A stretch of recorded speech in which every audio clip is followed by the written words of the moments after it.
What's up, guys? Let's welcome to our YouTube channel, Let's Commerce Academy. Friends welcome to our YouTube channel Let's Commerce academy.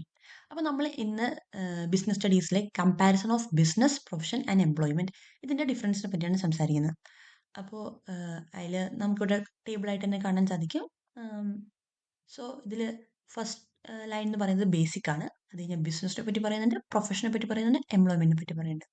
So mode of establishment. ബിസിനസിൻ്റെ mode of establishment എങ്ങനെയാണ്? ഒരു ഓൺട്രപ്രണറൽ decision ആയിരിക്കും. ഒരു പുതിയ ആൾ business തുടങ്ങുന്നതാണ്. അപ്പോൾ അതിന് legal formalities എന്തെങ്കിലും വരുന്നുണ്ടോ? ലൈക്ക് രജിസ്ട്രേഷൻ, അങ്ങനത്തെ എന്തെങ്കിലും കുറച്ച് ലീഗൽ ഫോർമാലിറ്റീസ് ആവശ്യമുണ്ടെങ്കിൽ അത് അത്രയും ചെയ്താൽ നമുക്ക് ബിസിനസ് തുടങ്ങാൻ സാധിക്കും. അതാണ് മോഡ് ഓഫ് എസ്റ്റാബ്ലിഷ്മെൻറ്റ്. അതേപോലെ ഒരു പ്രൊഫഷൻ തുടങ്ങാൻ വേണ്ടിയിട്ടോ, ഏതെങ്കിലും ഒരു പ്രൊഫഷണൽ ബോഡിയിൽ നിന്ന് നമുക്ക് സർട്ടിഫിക്കറ്റ് ആവശ്യമാണ്. A membership of A professional body. ഒരു പ്രൊഫഷണൽ ബോഡിയിൽ നമ്മൾ മെമ്പർ ആയിരിക്കണം. ഇപ്പോൾ നമ്മളൊരു CA ആണെങ്കിൽ CAയുടെ മെമ്പർഷിപ്പ് വേണ്ടി വരും. അതേപോലെ മെഡിക്കലിന് ലോയർ, ഇവരൊക്കെയാണ് പ്രൊഫഷൻഷിപ്പ് നടത്തുന്നവർ. അപ്പോൾ ഇവർക്കൊക്കെ ഇതേപോലെ ഒരു പ്രൊഫഷണൽ ബോഡിയിൽ നിന്ന് മെമ്പർഷിപ്പ് വേണം. ആൻഡ് ഇനി അതൊരു എംപ്ലോയ്മെൻ്റ് ആണെങ്കിലോ, appointment letter and service agreement, ഇതാണ് എംപ്ലോയ്മെൻറ്റിൻ്റെ ആവശ്യം. സോ നമുക്കിപ്പോൾ IT സെക്ടറിലേക്കാണെങ്കിലും ഒരുപാട് ജോബ് ആൾക്കാർ പോകുന്നുണ്ട്. സോ അവരെന്താ പറയുക, എനിക്ക് അപ്പോയിൻമെൻറ്റ് ലെറ്റർ കിട്ടി. സോ അങ്ങനെ ഒരു അപ്പോയിൻമെൻറ്റ് ലെറ്ററും ഒരു സർവീസ് എഗ്രിമെൻറ്റുമാണ് എംപ്ലോയ്മെൻറ്റിൽ വരിക. ഇനി നെക്സ്റ്റ് എന്ന് പറഞ്ഞാൽ ഇതിൻ്റെ നേച്ചർ ഓഫ് വർക്ക്. ബിസിനസിൻ്റെ നേച്ചർ ഓഫ് വർക്ക് എന്താണ്? Provision of goods and services to the public. Business എന്ന് വെച്ചാൽ സെയിൽസ് ആണ്. അത് സർവീസ് ആവാം, ഗുഡ്സ് ആവാം, എന്ത് സാധനവും വിൽക്കുന്നതാണ്. സോ അതാണ് ബിസിനസിൻ്റെ നേച്ചർ ഓഫ് വർക്ക് എന്ന് പറയുന്നത്. പ്രൊഫഷൻ ആവുമ്പോഴോ അവിടെ എക്സ്പേർട്ട് സർവീസാണ്. ഇപ്പോൾ ഡോക്ടർ എന്താ ചെയ്യുന്നത്? ഡോക്ടറിൻ്റെ അറിവ് വെച്ച് അവരൊരു സർവീസ് പ്രൊവൈഡ് ചെയ്യുന്നു. അത് പേഴ്സണലൈസ്ഡ് ആണ്, എക്സ്പേർട്ട് അഡ്വൈസ് ആണ് അവിടെ പ്രൊവൈഡ് ചെയ്യുന്നത്. ലോയർ ആണെങ്കിലും അത് തന്നെയാണ് ചെയ്യുന്നത്. ഇനി അതൊരു എംപ്ലോയ്മെൻ്റ് ആകുമ്പോഴോ അവിടെ ഒരു വർക്കാണ് ചെയ്തു കൊടുക്കുന്നത്, അല്ലെങ്കിൽ ഒരു സർവീസ്, അത് ലൈക്ക് എന്തെങ്കിലും ഒരു റൂൾസ് വെച്ചിട്ടുള്ള ഒരു സർവീസ് അത് ചെയ്ത് തീർത്ത് കൊടുക്കുന്നു എന്നതാണ് എംപ്ലോയ്മെൻറ്റ് വരുന്നത്. ക്വാളിഫിക്കേഷൻ. ഒരു ബിസിനസ് തുടങ്ങാനായിട്ട് നമുക്ക് മിനിമം ക്വാളിഫിക്കേഷൻ്റെ ആവശ്യമില്ല. പക്ഷെ പ്രൊഫഷൻ ആവണമെങ്കിൽ ക്വാളിഫിക്കേഷൻ ഉണ്ട്, എക്സ്പെർട്ടൈസ് ഉണ്ട്, ട്രെയിനിങ് ഉണ്ട്. അതിന് ഒരു പ്രിസ്ക്രൈബ്ഡ് ഫോർമാറ്റ് ഉണ്ട്. അല്ലെങ്കിൽ ഒരു പ്രൊഫഷണൽ ബോഡി പറയുന്ന ആ ഒരു ഫോർമാറ്റിലേ അവർക്ക് വർക്ക് ചെയ്യാൻ പറ്റുള്ളൂ. ഒരു ഡോക്ടർക്ക് തോന്നിയ പോലെ വർക്ക് ചെയ്യാൻ പറ്റില്ല. അവിടെ മെഡിക്കൽ ബോർഡ് പറയുന്നത് എന്താണോ അതനുസരിച്ചിട്ട് അവർക്ക് ആ ഒരു കോഡ് ഓഫ് കണ്ടക്ട് ഡോക്ടർക്കുണ്ട്. എംപ്ലോയർ ആകുമ്പോൾ അതിനൊരു ക്വാളിഫിക്കേഷൻ ഉണ്ട്. പിന്നെ അവർക്ക് ട്രെയിനിങ് ഉണ്ടാവും. അവരുടെ എംപ്ലോയർ കൊടുത്ത ട്രെയിനിങ്ങിനനുസരിച്ച് വേണം അവിടെ എംപ്ലോയി വർക്ക് ചെയ്യാനായിട്ട് എംപ്ലോയ്മെൻറ്റിൽ വരുമ്പോൾ. ഇനി അടുത്ത പോയിന്റ് എന്ന് പറയുന്നത് റിവാർഡ് ആൻഡ് റിട്ടേൺ. അപ്പോൾ ബിസിനസ് ആകുമ്പോൾ ബിസിനസ്സിൽ കിട്ടുന്ന പ്രോഫിറ്റ് മുഴുവൻ അവരുടെ റിവാർഡാണ്. ഓക്കെ, അത് എന്തിലേക്ക് വരുമ്പോൾ ഇത് പ്രൊഫഷനിലേക്ക് വരുമ്പോൾ അവർക്ക് ഫീ ആണ് വരിക. നമുക്ക് ഡോക്ടറെ അടുത്തൊക്കെ പോയി കഴിഞ്ഞാൽ ഒരു ഫീ ആണ്, ലോയർക്ക് ഫീ ആണ്, അങ്ങനെ ഫീ ആണ് വരിക. എംപ്ലോയ്മെൻറ്റിലാവുമ്പോൾ സാലറി അല്ലെങ്കിൽ വേജസിലാണ് വരിക.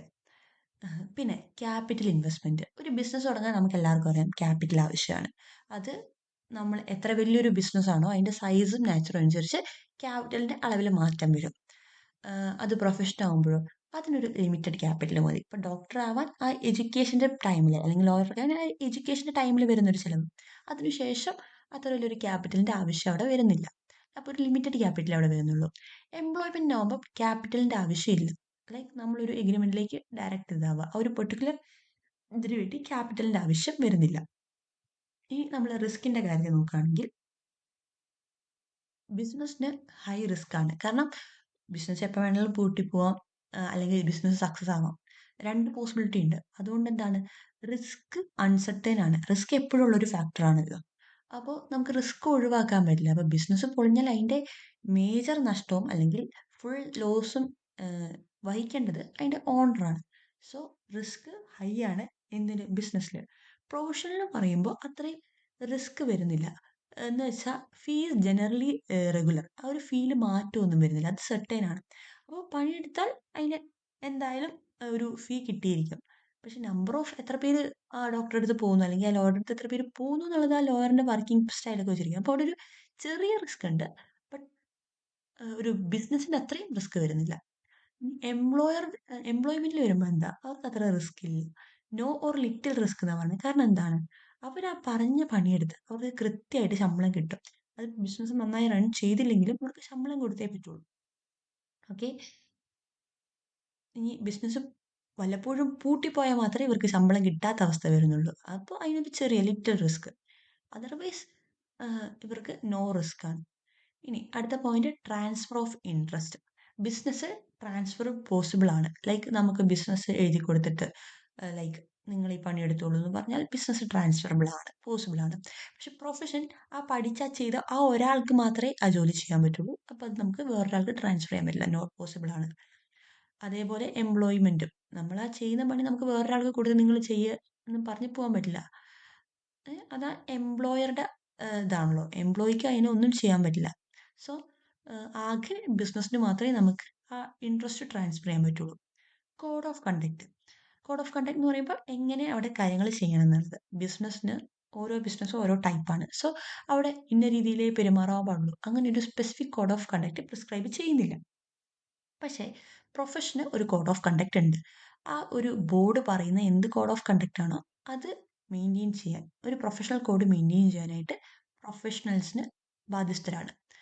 ആൻഡ് എംപ്ലോയ്മെന്റിൽ വരുമ്പോൾ norms of behaviour laid down by the employer are to be followed. Employer എന്ത് പറയുന്നു അതിനനുസരിച്ചിട്ടുള്ള ബിഹേവിയർ ആയിരിക്കണം എംപ്ലോയി ആ ഓർഗനൈസേഷനിൽ നടത്തേണ്ടത്. ഇനി നമുക്ക് എക്സാമ്പിൾസ് നോക്കാം. എക്സാമ്പിൾ എന്ന് പറയുന്നത് ബിസിനസ്സിന് ഷോപ്പ്, ഫാക്ടറി, അങ്ങനത്തെ എക്സാമ്പിൾസ്. ഇനി പ്രൊഫഷൻ ആകുമ്പോൾ legal, medical profession, chartered accountant, അവരൊക്കെയാണ് പ്രൊഫഷൻസിൽ വരുന്നത്.